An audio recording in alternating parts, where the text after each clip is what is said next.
नमस्कार, आप देख रहे हैं एनबी न्यूज़ 24x7 नीलम बोध के साथ।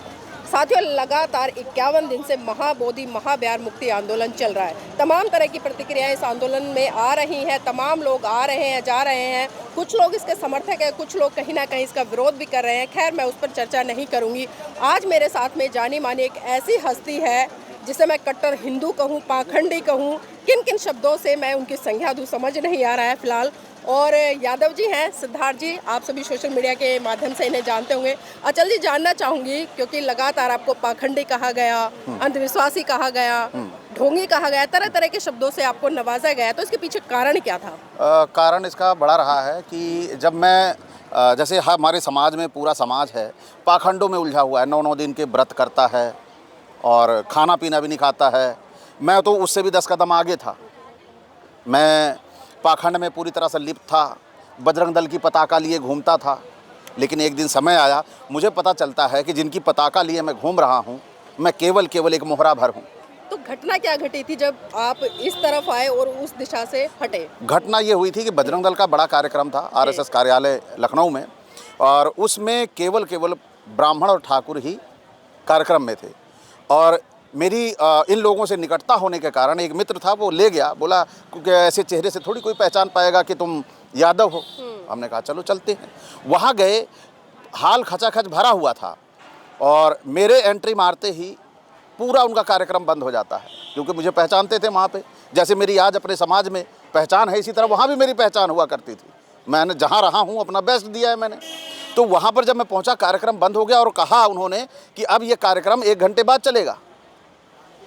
फिर गए, जिस दोस्त के साथ था मैं उसको बुलाया, मुझे बाहर खड़ा कर दिया उन्होंने। वो अंदर कह रहे हैं कि अहिरवा अंदर कैसे आ गया? अच्छा। ये बताया गया था तुम लोगों को। तो मेरे कानों तक वो आवाज़ पहुंच गई। फिर मुझे समझ में आया कि ये सारा का सारा हमारे खिलाफ बहुत बड़ा षड्यंत्र किया जा रहा है। वहीं से ये टर्निंग शुरू होती है और मैंने शुरू कर दिया खोजना कि मेरा परिवार कहाँ है, मेरा समाज कहाँ है, मेरा धर्म कहाँ है। और मैं आज अपने समाज के साथ खड़ा हूँ, आप देख रही हैं। मतलब दिमाग की बत्ती जली कि झंडा हम उठाए, डंडा हम खाए, गोली हम खाए और मलाई कोई और खाए। बिल्कुल, इसके लिए मेरा परिवार जाना जाता है। घर घर मैंने ईंटें पुजवाई हैं राम मंदिर के लिए।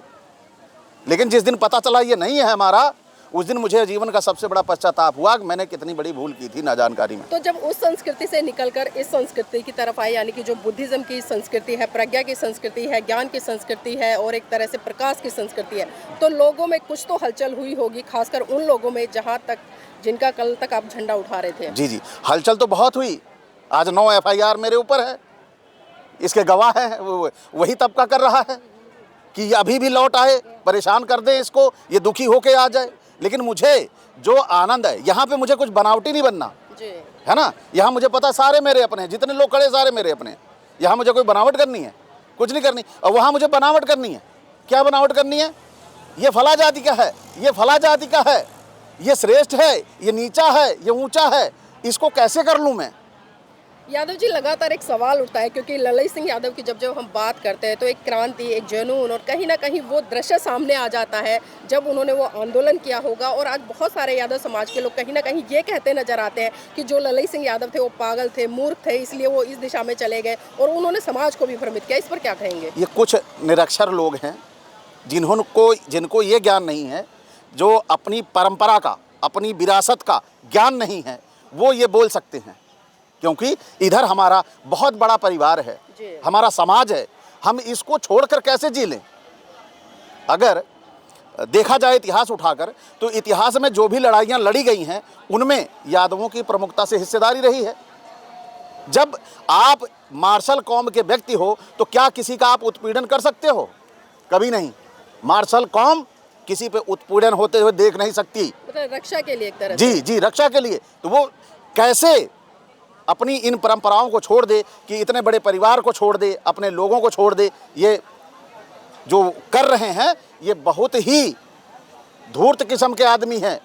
अब तो मैं ये कह रहा हूँ 75% यादव मानसिक रूप से ललई जी को मानने लगा है। केवल अब वो विचारधारा सामने आने वाली बात है, बाकी तैयारियां पूरी हमारी चल रही हैं। लेकिन अभी देखिए उत्तर प्रदेश के एक बहुत बड़े नेता हैं, कहीं ना कहीं हम देखते हैं जब कुर्सी धुलवाई जाती है तो तब उन्हें महान पुरुष याद आते हैं, लेकिन फिर से वही कर्मकांड वही आडंबर वो करते नजर आते। तो क्या कारण है, ऐसे लोग अब तक क्यों नहीं उस संस्कृति को छोड़ पा रहे जो उनके ऊपर लगातार अत्याचार करती है, शोषण करती है? देखिए, जब हम ऑन गोइंग होते हैं, जी जैसे मैं भी तो पाखंडी ही था, अब पूर्व पाखंडी हो गया हूँ, तो उसी तरह वो भी रास्ते से गुजर रहे हैं। अभी तक विचारधारा का उनके पास कहीं से करीबी नहीं थी, विचारधारा से वो दूर थे, लेकिन अब धीरे धीरे वो विचारधारा के करीब आते जा रहे हैं। परिवर्तन उनमें दिख रहा है, क्योंकि अब वो भी प्रताड़ित पीड़ित हो रहे हैं। पहले नहीं थे, पहले उनको पता था कि मैं भी क्षत्रिय हूँ, लेकिन जब उनका घर धुला गया तो थोड़ा सा एहसास हुआ शूद्र हूँ, फिर मंदिर धुला गया, फिर पता चला शूद्र हूँ। इसके बाद से अब प्रक्रिया धीरे धीरे बदल रही है, और जितना ही लोग उनके करीब जा रहे हैं, अगर हम उपेक्षित करेंगे उन्हें तो वो बदलेंगे नहीं।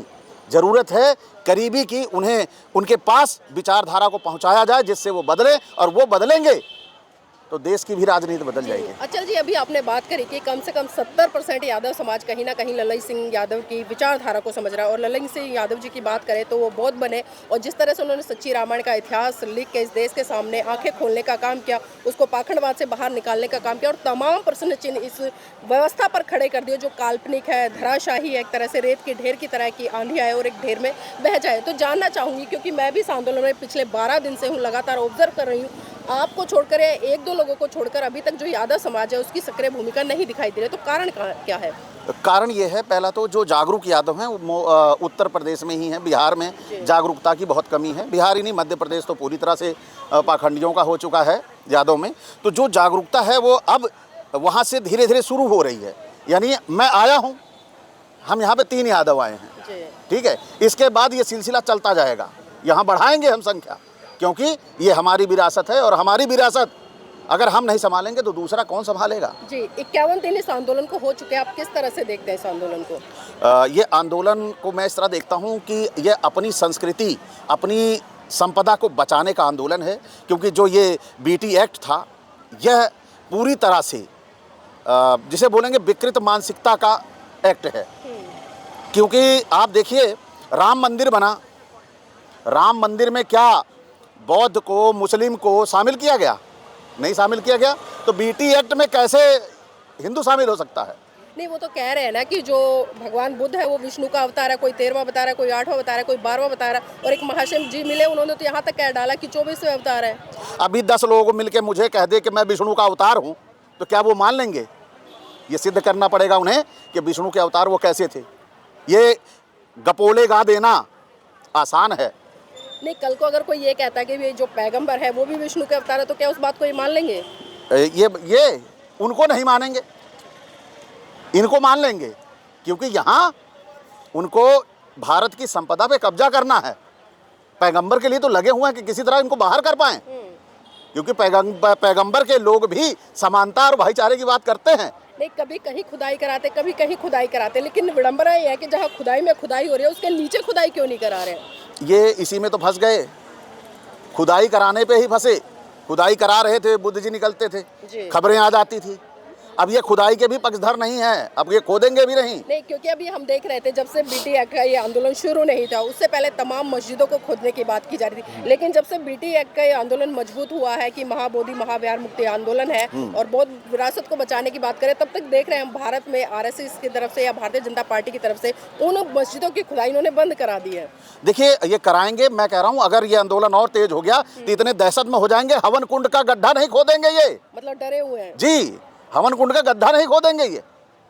अब खुदाई की तो बात ही छोड़ दीजिए। जी, चलिए, जानना चाहूँगी, क्योंकि आप यादव समाज से रहे हैं लेकिन अभी वर्तमान में बौद्ध है, तो मैं पुरानी पहचान पर बात नहीं करूँगी। अभी नई दिशा में बढ़कर किस तरह से एक प्रज्ञा जाग रही है और किस तरह से ज्ञान वर्धन हो रहा है? जी, इसके लिए मैंने एक संगठन का निर्माण किया हुआ है, अखंड भारत मिशन, और उसी अखंड भारत मिशन के तहत लोगों को जागरूक करने का काम कर रहा हूँ और लोगों को वास्तविक जीवन का एहसास कराना है, यही मेरा उद्देश्य है। जी, यादव समाज जो बौद्ध बन चुका है, इस आंदोलन के लिए क्या संदेश देना चाहेंगे ताकि अपनी भी वो सक्रिय भूमिका इस आंदोलन में निभा सके? संदेश यही देना चाहेंगे कि ये हमारी विरासत है, हमें अपना वजूद बचाने के लिए, अपनों के लिए एकजुट होना होगा, तभी हम इस देश में सुरक्षित संरक्षित रह पाएंगे। जी, बहुत बहुत साधुवाद अदानी जी हमारे साथ जुड़ने के लिए। और देखिए, तमाम मुद्दों पर हमने बात की और खासकर अभी मैंने यादव जी से बात करी। यादव एक तरह से पाखंडवादी रहे या अंधविश्वासी रहे, जो ये अपने आप को बहुजन कहते हैं, पूर्व पाखंडी भी कहते हैं कि ये पूर्व में पाखंड कर चुके हैं। एक और बड़ी अपडेट देंगे लेकिन इंटरव्यू के बीच में। चलिए पहले तो सर ये बताइए कि पूर्व पाखंडी शब्द का इस्तेमाल कब किया आपने? जिस दिन से मैंने पाखंड को पूरा त्याग दिया था। कब त्यागा आपने? ये लगभग 15 साल से ज़्यादा हो रहा है। तो मैंने पूरा सब जब त्यागा तो उसी समय लिख दिया पूर्व पाखंडी कर्मवीर। कर्मवीर भी लिखा है, क्योंकि कर्म हमारे जीवन की पूरी प्रक्रिया चलती है, तो उसे कर्मवीर भी लिख दिया था। आज 51वां दिन है, आप 50वें दिन इस धरना को समर्थन देने आए, इतना देरी कैसे हो गया? ये देरी होने का कारण था, मैं भोपाल था और भोपाल मेरा कारोबार है और लखनऊ भी है, तो दोनों के जगह मैनेज करके वहाँ थोड़ा लोगों को रख के उसके बाद मैं निकला। और यहाँ पर देख भी रहा था मैं लगातार क्या चल रहा है। भंते बिनाचार्य जी हैं, उन्हें मैं बिल्कुल देख रहा था। अरुण जी अपना चला रहे थे, है ना, ढाका टीवी पे, उसे भी पूरा मैं देख रहा था। उनसे बताया भी था कि मैं जल्द आ रहा हूँ। अच्छा जी। बाकी इस पूरे धरना प्रदर्शन को आप कैसे देख पा रहे हैं, किस ओर जा रहा है ये जो चल रहा है धरना प्रदर्शन, ये सही दिशा में जा रहा है। यह अब और तेज हो जाना चाहिए, क्योंकि अगर हमारी इस परंपरा और विरासत में छोटा सा भी दाग लगता है तो ये हम मूल निवासियों के लिए बहुत ही दागदार समय होगा। अच्छा, जैसे शांति रूप तरीके से लोग बैठ के धरना प्रदर्शन कर रहे हैं, आज 50 दिन पूरे हो चुके हैं, बावजूद इसके अभी जो सत्ता में बैठे लोग हैं 1949 एक्ट की कोई चर्चा नहीं कर रहे हैं, तो क्या लगता है कि इससे कुछ निष्कर्ष निकलेगा या नहीं? ये आतताइयों और पाखंडियों की सरकार है। वो इतनी आसानी से ये हजम थोड़ी हो रहा होगा जो यहाँ चल रहा है। वो इसके लिए मंथन कर रहे होंगे। यहाँ पर वो, जैसे आपने देखा होगा, किसान आंदोलन चला था, 1.5 साल चला, लेकिन उसके बाद भी रिजल्ट नहीं निकला। तो ये आंखें बंद कर लेते हैं, खुली आंखें कैसे खुली रहती हैं, लेकिन ये बंद कर लेते हैं। क्या हो रहा है वो बिल्कुल नहीं देख रहे हैं यहाँ। अच्छा सिद्धार्थ जी, हम ये भी जानना चाहेंगे, आप तमाम लोगों के साथ, अपनी टीम के साथ किसान आंदोलन को समर्थन देने पहुंचे थे, लेकिन क्या किसान लोग आपके आंदोलन को समर्थन देने पहुंच रहे हैं? देखिए, किसानों के बीच में अभी हमारे लोग कम हैं, जागरूकता का अभाव है ना। अभी हमारा जो 85% तबका है, उनमें से मैं समझता हूँ 75% तो मनुवाद का शिकार है, और जिसकी आंखों पे मनुवाद की पट्टी बंधी है वही किसान है। वो कैसे बेचारा इधर आ जाए? उसे तो पता है कि अभी अवतार लेगा कोई ना कोई, आके मदद कर जाएगा, अभी कहीं ना कहीं चमत्कार होगा, कोई देवी प्रकट हो जाएगी। तो जब उसके पीछे पड़े हुए हैं तो यहाँ कहाँ आएंगे? ये तो सच्चाई की राह है। यहाँ आएंगे, उन्हें पता लग जाएगा कि फला देवी नहीं है, बेचारा परेशान हो जाएगा, घर में सोएगा कैसे? दिक्कत की बात है ना ये। तो अभी वो लोग जब तक इससे निकलेंगे नहीं, हैं वो हमारे ही लोग, लेकिन उलझे हुए हैं जाल में। सबसे पहला उनका जाल तोड़ना होगा, हमें अपने जागरूकता मिशन को और तेज करना होगा। अच्छा, चाहे वो बजरंग पूनिया हो, चाहे वो राकेश टिकैत हो, मैंने जितना भी देखा है, चाहे NRC वाला मुद्दा हो, कोई भी मुद्दा हो दिल्ली में, आप लोग बढ़ चढ़ के हिस्सा लेते हैं, लेकिन वो लोग आपके इस आंदोलन में नहीं आ रहे हैं। क्या इसको कैसे देखते हैं आप? ये देख लीजिए, ये विचारधाराओं का बात है। जो विचारधारा यहाँ पे बैठी हुई है पूरी की पूरी, ये विचारधारा उनके बीच में नहीं है। जिस दिन इस विचारधारा को समझ पाएंगे कि हम इस विचारधारा के एक अंग हैं, वो अपने आप दौड़े आएंगे। तो इसमें कमी किसकी है? आप लोग अपनी बात को, इसका मतलब उन तक सही से रख नहीं पा रहे हैं। उनका समर्थन देने तो पहुंच जाते हैं, लेकिन उनको समझाने में असफल हो रहे हैं आप। नहीं, असफल नहीं हो रहे हैं। ये प्रक्रिया है जो शहने शहने चलेगी, धीरे धीरे चलेगी, क्योंकि पाखंड जो होता है वो ज्यादा प्रभावी है, क्योंकि वहाँ 5 रुपए 51 रुपए में बहुत बड़ी बड़ी चीजें मिल जाती हैं, और यहाँ बता दिया जाता है कि ऐसा यहाँ कुछ नहीं मिलेगा। तो सबसे पहले व्यक्ति कहाँ जाता है? लालच। मानव का स्वभाव जो होता है वो लालच से जुड़ा होता है, और वो लालच का स्वभाव उस तरफ है। और जब तक हम वहाँ जगाते हैं, उधर से एक लालची आके कह देता है कि चले जाओ फला मंदिर में, तुम्हारी सारी मुरादें पूरी हो जाएंगी, तो कहाँ जाएगा व्यक्ति? भाग जाएगा वहीं। हम तो यहाँ ज्ञान की बात कर रहे हैं। तो यहाँ पर समझने की बात है, हम उन्हें समझा रहे हैं, समझ रहे हैं, धीरे धीरे लोगों के बीच में जा रहा है। जैसे अभी सितंबर में पेरियार ललई सिंह यादव जी का जन्मदिन था, तो पहले जब मैं पेरियार जी के जन्मदिन के बारे में फेसबुक सोशल मीडिया पे लिखता था तो बहुत सारे लोग मुझे उल्टा सीधा भी बोलते थे, जी है ना। जी। अब मैं देख रहा हूँ कि बहुत सारे लोग उनके जन्मदिन को विश करते हैं और शुभकामनाएं सभी दे रहे हैं, तो रास्ते में हैं, ऑन द वे हैं। लेकिन वो जो लालच वाला फैक्टर है ना, उसको छोड़ने में समय लगेगा। या तो मेरी तरह हो, अपमान अपना एक ही बार में महसूस कर ले और निकल पड़े कि नहीं अब इस पाखंड को ध्वस्त चलिए, करके रहना। वो कौन सी घटना रही जब आपको अपमानित महसूस हुआ और आपने टर्निंग पॉइंट ले लिया? टर्निंग पॉइंट वो कार्यक्रम था आरएसएस बजरंग दल का, तो उसी समय ये हुआ वहाँ पे अहिरवा शब्द कह गया था मेरे लिए। तो मुझे महसूस हुआ कि ये अपना समाज नहीं है। अगर मेरे लोग होते ये जिनके लिए मैं लड़ाई लड़ने के लिए निकला हूँ, अगर मेरा ही अपमान कर रहे हैं ये, तो मैं इनका नहीं हूँ। उसी समय से मैं निकल लिया जागृति की खोज के लिए और आज खोज करते करते यहाँ तक आके पहुँचा हूँ। अचल सिद्धार्थ यादव जी, अभी भी जितने यादव हैं उसमें से कम ही ऐसे लोग हैं जो जागरूक हो गए हैं, जो अपने आप को समझने लगे हैं, जो अपमानित होते हैं उसके बाद टर्निंग पॉइंट ले। लेकिन अभी ज़्यादातर जो यादव है अभी भी कृष्ण के वंशज, कहते हैं हम कृष्ण के वंशज खुद को मानते हैं। ये केवल जैसे मैंने अभी बात बताया वो लालच वाली है ना, वो लालच इनके अंदर भी पैदा की गई। कैसे? ये कब्जे में आ नहीं रहे थे, शक्तिशाली मार्शल कौम थी, तो कब्जे में लाने के लिए इन्होंने श्री कृष्ण को रिप्रेजेंट किया। क्योंकि अगर ऋग्वेद पढ़िए आप तो इनका, तो ऋग्वेद में लिखा गया है कि इंद्र ने कृष्ण को मारा था, कृष्ण की गर्भवती पत्नी के पेट पे लात मारी और उनका गर्भ गिरा दिया। लेकिन ये यादव समाज उस हिस्से को नहीं पढ़ पा रहा है ना। जब ये यादवों पे अपना पाखंड और अंधविश्वास नहीं थोप पा रहे थे तो इन्होंने महाभारत जैसी किताबों की रचना की और उसमें कृष्ण को फिर से नायक बनाया। जिस इंद्र ने कृष्ण की पत्नी को मार दिया, जिस कृष्ण को मार दिया इंद्र ने, उसी इंद्र को यहाँ लाके महाभारत में हरवाया।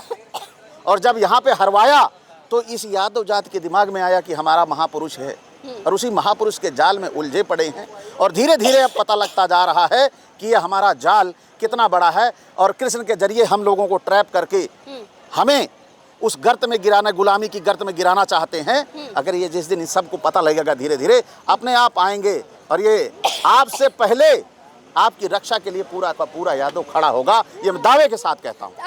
आप जो है पीडीए के मानने वाले, पीडीए के समर्थक हैं, जो पीडीए के नेता हैं, जो बाकी पीडीए के समर्थक हैं, वो कब इस धरना को समर्थन देने पहुँचेंगे? देखिए, उन तक सूचना पहुँचेगी, जमीर जागेगा, है ना। आपने कहा मैं पीडीए का समर्थक हूँ, मैं बहुजन का समर्थक हूँ, मैं मूल निवासी का समर्थक हूँ, है ना, मैं पीडीए का समर्थक हूँ, मैं उस हर व्यक्ति का समर्थक हूँ जो हम लोगों की एकता की बात करता है, जो हमें एकजुटता की बात करता है, हम लोगों को मिला देने की बात करता है। मैं उन सबके साथ हूँ। अच्छा, ये बताइए कि अखिलेश यादव जी ने भी अभी इस पे कोई चर्चा नहीं की, इसको कैसे देखते हैं आप? मैं जानता हूं कि उन तक ये सूचना नहीं पहुंची होगी। इतना नहीं तो बड़ा आंदोलन दिख नहीं रहा है उन्हें। देखिए, जो व्यस्त लोग होते हैं उनके करीब ऐसे वैचारिक लोग कम होते हैं। तो अगर वो वैचारिक लोग अगर उनके पास हो जाएं तो हम मुक्त हो जाएंगे ना। वैचारिकता का ही अभाव है और उस टीम में धीरे धीरे अब वैचारिक हो रहे हैं। मतलब आप ये मानते हैं कि उनके तक अभी ये आवाज़, ये बात पहुंची नहीं होगी कि इतना बड़ा आंदोलन चल रहा है? जी बिल्कुल, उन तक आवाज़ नहीं पहुंची है, नहीं तो अब तक वो बोल चुके होते और कह चुके होते। आपको नहीं लगता जहाँ पूरे देश के लोग आ गए, अदर कंट्री के भी लोग इसको समर्थन दे रहे हैं, इसके लिए आवाज़ उठा रहे हैं, एक नेता जो हमारे उत्तर प्रदेश में ही हैं, सैफई लखनऊ में ही बैठे, उन तक की आवाज़ नहीं जा रही या फिर अनदेखा कर रहे हैं? देखिए, मुझे हो सकता है अनदेखा भी कर रहा हूँ, मैं इस बारे में नहीं कह सकता क्योंकि जानकारी नहीं है। लेकिन मुझे भी 15 दिन बाद यहाँ का पता लगा था। हाँ, जबकि मैं तो उस समाज से जुड़ा हुआ हूँ। तो इसी तरह हो सकता है उन तक जानकारी ना हो। और ऐसे आंदोलनों को हमारे लोगों को भी चाहिए कि हर जगह पत्र भेजे जाने चाहिए, क्योंकि ये सभी का हिस्सा है। और उस पत्र भेजने के बाद अगर वो नहीं सहयोग कर रहे हैं, तब हम लोग उनकी टांग पकड़ के खींच सकते हैं कि काहे नहीं आ रहे हो। चलिए, एक और बड़ी खबर जो हमने बोला था कि बीच में वो बात रखेंगे, आपने बोला कि आपने एक पोस्ट भी किया है कि महाबोधि मुक्ति महाविहार मुक्त करो, नहीं तो हमें फांसी दो, वो भी 15 अगस्त को। क्या वजह है? देखिए, मैं यहाँ पे मंदिर में, यहाँ जब महाबोधि विहार में जब घूमने गया तो मैंने वहाँ देखा आगे 5 पांडव बैठे हुए हैं और फिर उसके आगे गया, शिवलिंग लगाया हुआ है, तो आंखों में आंसू आ गए। ये ज्ञान स्थली है, पूरा विश्व जानता है, पूरा विश्व जानता है कि ये ज्ञान स्थली है, और ज्ञान स्थली पर भी पाखंड हो तो धिक्कार है जीना इस देश में।